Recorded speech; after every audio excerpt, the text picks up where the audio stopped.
Bismillahirrahmanirrahim. Assalamualaikum warahmatullahi wabarakatuh. Okay, now we will learn about narrative text. Nah, jadi sekarang kita akan belajar tentang narrative text. Mungkin kalian sudah tidak asing ya dengan teks narasi dalam pelajaran bahasa Indonesia. Bedanya di sini adalah memakai bahasa Inggris.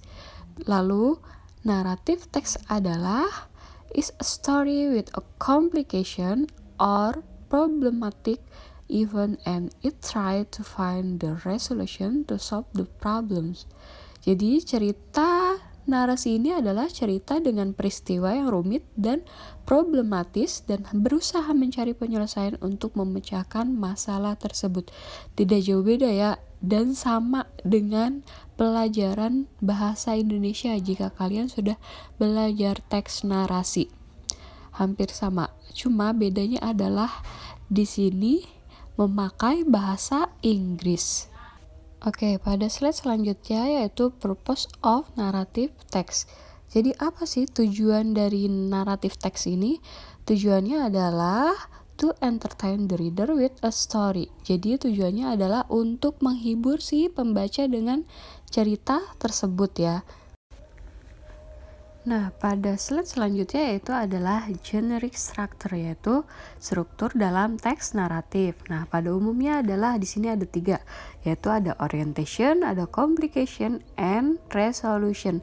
Untuk kode itu opsional ya, atau boleh dipakai, boleh tidak. Nah, untuk orientation, di sini Miss akan jelaskan artinya saja ya. Nanti kalian bisa baca sendiri. Yaitu berisi pengenalan tokoh, tempat, dan waktu terjadinya cerita. Jadi siapa atau apa, kapan, dan di mana itu termasuknya adalah orientation. Dan untuk yang kedua di situ ada complication. Nah, complication ini apa nih?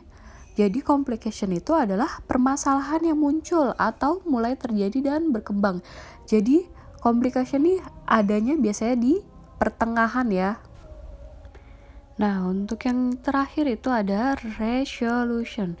Apa itu resolution? Nah, resolution ini adalah masalahnya selesai.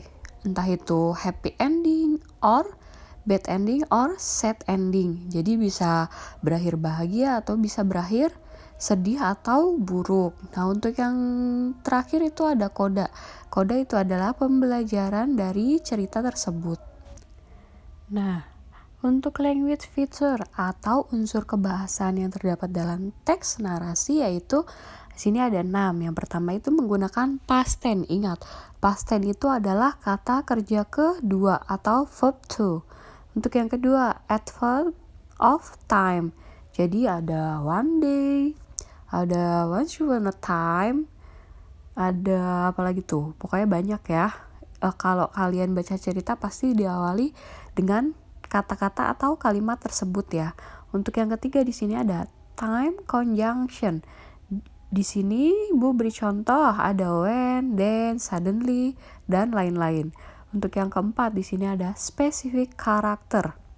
Nah, jadi karakter-karakter yang spesifik nih kayak Cinderella, dia punya karakternya apa nih yang paling menonjol dalam cerita tersebut? Ada Snow White, ada Alibaba, dan lain-lain. Untuk yang kelima itu ada action verb, a verb that show an action. Nah, untuk yang keenam di situ ada it is usually told in first person point of view, menggunakan I atau third person point. Nah, yang dimaksud third person point of view adalah apa di sini?